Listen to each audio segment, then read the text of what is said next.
Is it possible to make a living out of YouTube with a teaching channel? Could you use your own YouTube channel to get a job, find students, or even sell your services and your courses? How to deal with haters, fame, lack of time, and money coming from YouTube. I'm Mary, and as this week I'm celebrating 1 year on YouTube, I've decided to come here to share my YouTube journey with you guys so you can get inspired or maybe disencouraged, to start our own YouTube channel. So when I uploaded my first video, I knew nothing at all about YouTube. So I didn't know what thumbnails were, who my audience was, anything about titles, tags, descriptions. So the only thing that was very clear in my mind was that YouTube wouldn't be a hobby for me because, come on, I've got 3 kids. I was actually heavily pregnant when I started filming, with my third child. So I'm studying at the same time. I've got a full-time job. So it was very clear for me that I wanted to share my ideas with teachers. I wanted to talk to people, but my main goal has always been to have YouTube as a source of income. And if you're thinking, did you manage to make money her first year on YouTube? The answer is yes, but I will talk about it in more details later in this video. So firstly, I would like to share some tips with you teachers that are thinking about starting your own YouTube teaching channel. The first thing I would say you have to do is to understand YouTube. There are loads of people that think that YouTube is just a matter of choosing a topic, uploading a video and relaxing while you wait for your videos to go viral. But that's not the case for most of people. So I was lucky enough to have my first video going mini viral, but this is not the common thing to happen. YouTube is a science, and you do have to understand a bit about SEO. You have to have some graphic design skills to make your thumbnails. You have to know how to market yourself. You need to understand what your audience wants. So there are loads of things that you need to study. So if you still want to go for it, my recommendations are inform yourself and watch as many videos as possible of people talking about growth on YouTube. So how to understand YouTube algorithm. I can mention Think Media, Brian G. Johnson, Ryan Walsh, or Film Booth. They're all great guys that teach us how to understand SEO, how to understand your audience, your niche, and all these things that you need to know, in order to be successful. The second thing I would say you have to consider before starting is finding a niche. Many people think like, well, the more people watch my videos, the better. And it's not like that, believe me. If you narrow down, if you really find a specific niche, your earning potential is going to be higher. When I started and I had no clue, I didn't know whether to talk to students or to teachers. I thought like, well, I've got loads of ideas to share with teachers, but I've been teaching Spaniards for quite a while, so maybe I should just speak in Spanish and talk to them and give them tips. So it took me a while to realize, to understand that it's not like that. We do have to have a direction. So after some time, I've noticed that my videos for teachers were doing better than the ones for students.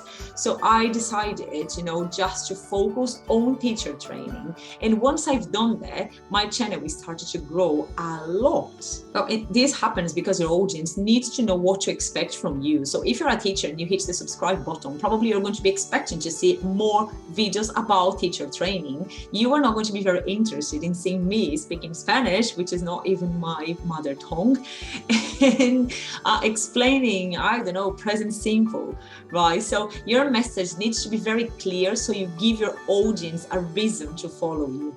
My recommendation here would be, if you are unsure about what type of content you want to create, just try to upload 3 or 4 videos and see how they go, okay? And see which ones you enjoy doing. Because to be honest, I wasn't feeling very comfortable when I was filming videos for students. I do prefer talking to teachers. So once you've got enough feedback, let's say for example 2 or 3 months, and you can see the type of comments you are getting, the views you are getting, and all this feedback, you can decide on which one you want to focus. Well, talking about equipment that you need to start a YouTube channel, to be honest, I think I spent about 90 euros on my channel. So this is my computer, well, my laptop, and I don't have an external microphone, and this is my camera. So obviously you're going to need a better camera if you're planning on moving around, but I think if you're a teacher, probably you're going to be showing content or sharing your screen, so you don't really need fancy equipment. It's more the way you use what you have instead of, buying and spending loads of money on fancy equipment. So for example, I had exactly the same light, because I bought, I think it was 20 euros. I bought the ring light, and I was using exactly the same on this video and on this video. And as you can realize, I look sick, I look ill in the first video, and I look glamorous in the second one. So it's exactly the same computer, same camera, same everything. It's just a matter of learning how to work with what you have. I spent some money on my editing program, which was 59 euros, I believe, for 1 year, right? So that was the most expensive thing I bought for my channel so far. Do worry about the sound, because echo can ruin your video. But apart from that, a clear background and some colorful lights will do the job. And getting back to the topics I mentioned at the beginning, let's talk about haters. So, haters, well, they exist, and that's it. You just have to accept. Some people are going to love you, some people are going to hate you. As we're sharing, as teachers, we are sharing educational content. We are not talking about religion or, politics. I don't get many bad comments. So I would say in 1 year, I've got maybe 6 or 7 comments, and all of them are saying the same thing. They were not comfortable. They couldn't understand. They were very upset with my accent. So what I do nowadays is just, if they say they cannot understand me, I just say, well, thanks for watching, and there are subtitles available. So that's it. You just ignore them. That's what you do. So talking about fame, well, I wouldn't call it fame, but recognition for our work. This is one of the most rewarding things. I've met loads of amazing teachers from all over the world, and every single day I've got messages on Facebook and Instagram, and people saying like, you changed my life because I left my job, a job that I didn't like, with a company now. I'm teaching my own students because of your video, or your activities are lifesavers. So I even cried with some of those comments, and that's true. So this is beautiful, because I think that as teachers, we want to make an impact. We really want to contribute, and to make people's lives easier. So it is amazing when I get this message. And the only thing is, it gets to a point that you cannot answer all of them, because time is a valuable commodity nowadays, and you don't really have time to talk to everyone. So I've got more than 1,000 friend requests on Facebook, and this is one of the mistakes I made. I started marketing my channel using my personal Facebook, which I shouldn't have done, but well, it's a bit too late, I think.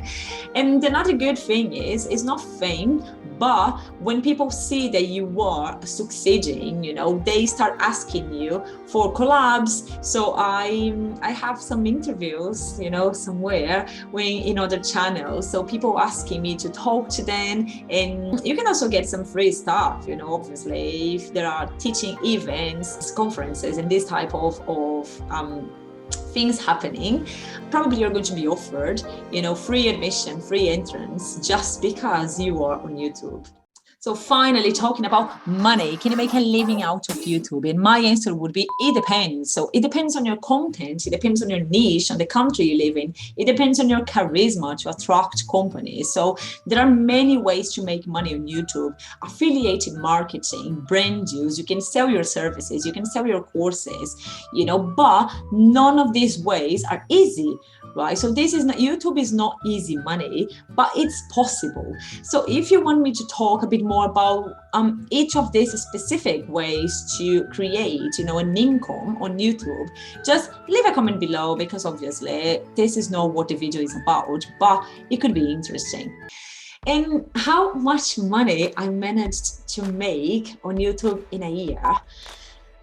Well, obviously, I've got some brand deals going on at the moment, so I cannot say the exact figure, but I would say that I made the equivalent of 250 lessons that I would have taught. This is not enough to make a living, but that's just the beginning, right? This was the first year and there is potential here. So that's my idea, to keep working on my content, to keep bringing value to people. And then I can really start thinking about making this my YouTube job because I really like it. Well, and this is what I wanted to share with you today. There are loads of things to be said, but I don't want this video to be 2 hours long because I learned in this year that people don't watch videos that are very long, okay? So if you want me to create more of this type of content, please leave a comment below and I shall see you soon. Happy teaching!